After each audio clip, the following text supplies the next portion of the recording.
Assalamualaikum warahmatullahi wabarakatuh. Halo semua, perkenalkan saya Wade Nurul Askia, dipanggil Askia, salah satu mahasiswa Universitas Mula Warman angkatan 2017 yang saat ini sedang melaksanakan KKN KLB atau kejadian luar biasa akibat adanya pandemi COVID-19. Sedih tentunya, KKN tahun ini kami tidak bisa berinteraksi langsung dengan masyarakat semua, yaitu masyarakat di Linggang Purwodadi, Kabupaten Kutai Barat. Namun, hal tersebut tidak memutuskan semangat saya untuk memberikan edukasi dan juga informasi kepada masyarakat. Di video ini, saya akan membahas tentang COVID-19 serta cara pencegahannya, mengingat kasus COVID-19 hingga saat ini terus meningkat setiap harinya. Berikut bisa disimak penjelasannya. COVID-19. Apa itu COVID-19? COVID-19 atau Coronavirus Disease 2019 adalah penyakit menular yang disebabkan oleh SARS-CoV-2. Jadi SARS-CoV-2 ini merupakan coronavirus jenis baru yang belum pernah teridentifikasi sebelumnya pada manusia. Penyakit ini diawali dengan munculnya kasus pneumonia yang belum jelas penyebabnya di Wuhan, Cina pada akhir Desember 2019 lalu. Berdasarkan data gugus tugas percepatan penanganan COVID-19 hingga hari ini pertanggal 23 Juli 2020, secara global, COVID-19 telah menyebar pada 216 negara. Yang terkonfirmasi positif adalah sekitar 14.765.256 juta jiwa dan 612.054 jiwa yang meninggal akibat virus ini.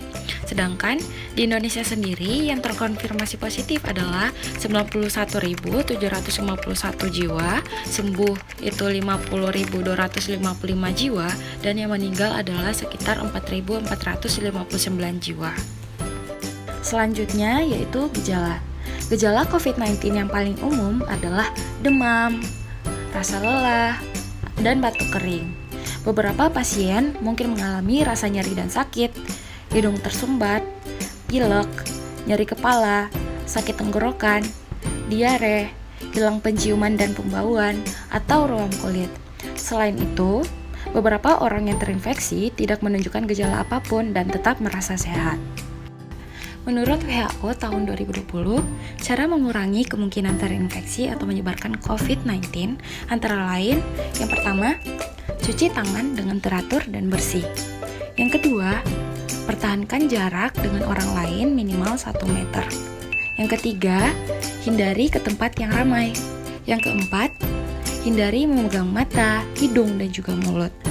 Yang kelima, pastikan Anda dan orang-orang sekitar mengikuti respiratory hygiene yang baik atau etika batuk yang baik. Yang keenam, tetaplah di rumah dan isolasi diri, bahkan dengan gejala kecil sampai Anda pulih. Jika Anda harus keluar rumah, maka kenakanlah masker untuk menghindari menginfeksi orang lain. Yang ketujuh, jika Anda demam, batuk, dan juga sulit bernapas, maka carilah bantuan medis, tapi teleponlah terlebih dahulu jika memungkinkan, dan ikuti petunjuk otoritas kesehatan setempat. Penjelasan selanjutnya, saya akan lebih spesifik menjelaskan 2 langkah pencegahan, yakni tentang penggunaan masker dan juga mencuci tangan. Apa sih gunanya kita memakai masker? Jadi pertanyaan ini akan dijawab oleh poster berikut. Poster ini dapat dilihat bahwa maskermu melindungiku dan maskerku melindungimu. Jadi, dengan menggunakan masker, kita dapat melindungi orang-orang di sekitar kita, termasuk keluarga dan juga orang-orang tersayang kita. Dan begitu pula sebaliknya. Jadi, kita tidak tahu kapan dan di mana kita bisa terjangkit virus corona ini. Oleh karena itu, ayo tetap siaga dan memakai masker. Masker untuk semua.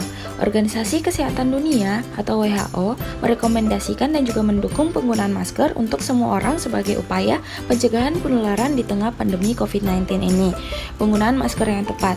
Jadi, terdapat 3 macam masker, diantaranya yaitu masker bedah, masker N95, dan juga masker kain.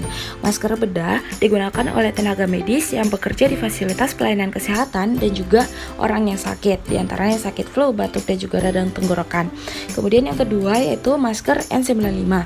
Masker ini digunakan oleh tenaga medis yang kontak langsung dengan pasien COVID-19. Selanjutnya yaitu masker kain. Masker kain digunakan oleh orang yang sehat atau masyarakat umum untuk beraktivitas sehari-hari dengan syarat yaitu tetap menjaga jarak dan juga mencuci masker secara berkala. Berikut saya tampilkan cara penggunaan masker kain. Jadi yang pertama yaitu bersihkan tangan. Tetap bersihkan tangan dengan mencuci dengan sabun ataupun hand sanitizer berbasis alkohol. Yang kedua, masker harus menutup bagian hidung dan juga mulut. Pastikan bagian hidung dan mulut Anda itu tertutup dengan baik tanpa ada celah antara wajah dan juga masker. Yang ketiga yaitu jangan sentuh masker saat digunakan.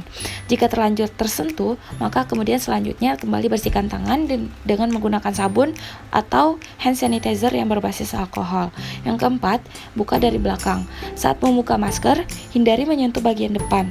Setelah selesai, kembali membersihkan tangan dan menggunakan sabun atau hand sanitizer berbasis alkohol. Yang kelima yaitu setelah dipakai, maka selanjutnya harus disterilkan.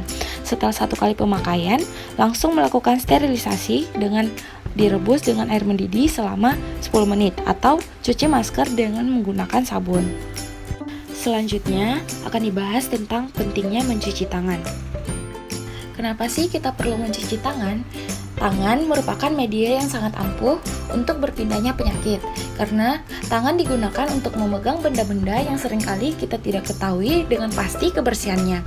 Salah satu contohnya nih, misalnya ketika kita memegang pegangan pintu, kita tidak tahu apakah ada agen penyakit atau virus atau bakteri yang menempel di sana.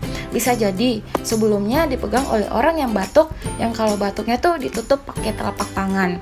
Kemudian tangan kita yang sudah memegang pegangan pintu tersebut kemudian memegang area wajah kita atau menutup mulut kita yang menguap atau langsung memegang makanan. Jelas di situ sudah terjadi proses perpindahan agen penyakit. Jika saat itu daya tahan tubuh kita lemah, maka kita bisa dengan mudah terinfeksi oleh virus tersebut. Oleh karena itu, marilah kita rajin-rajin mencuci tangan secara teratur dan juga menyeluruh. Gunakanlah pembersih tangan berbahan dasar alkohol atau mencuci tangan dengan air dan juga sabun.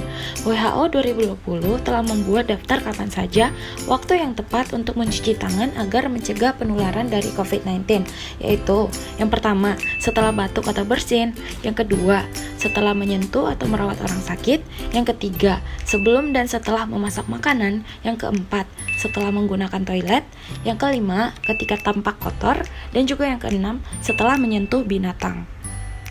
Berikut merupakan langkah-langkah mencuci tangan yang direkomendasikan oleh WHO. Yang pertama, basahi kedua tangan dengan air mengalir. Yang kedua, gunakan sabun atau tuangkan sabun secukupnya. Yang ketiga, menggosok kedua telapak tangan, yaitu telapak tangan kanan dan juga kiri saling menggosok. Yang keempat, bersihkan punggung tangan. Caranya, yaitu dengan menggosok punggung tangan kiri menggunakan telapak tangan kanan. Begitu pula sebaliknya dilakukan pada kedua tangan. Yang kelima, bersihkan sela-sela jari. Caranya yaitu dengan mempertemukan telapak tangan kanan dan juga kiri serta jari-jari tangan kanan dan kiri saling terkait, kemudian digosok. Yang keenam, posisikan kedua tangan saling mengunci dengan cara mempertemukan punggung jari pada telapak tangan satunya, kemudian digosok. Yang ketujuh, bersihkan kedua ibu jari tangan dengan cara menggosok secara berputar ibu jari kanan menggunakan telapak tangan kiri. Begitu pula sebaliknya. Yang kedelapan, membersihkan ujung-ujung jari dengan cara menggosokkan secara memutar ujung jari-jari tangan kanan pada telapak tangan kiri. Begitu pula sebaliknya.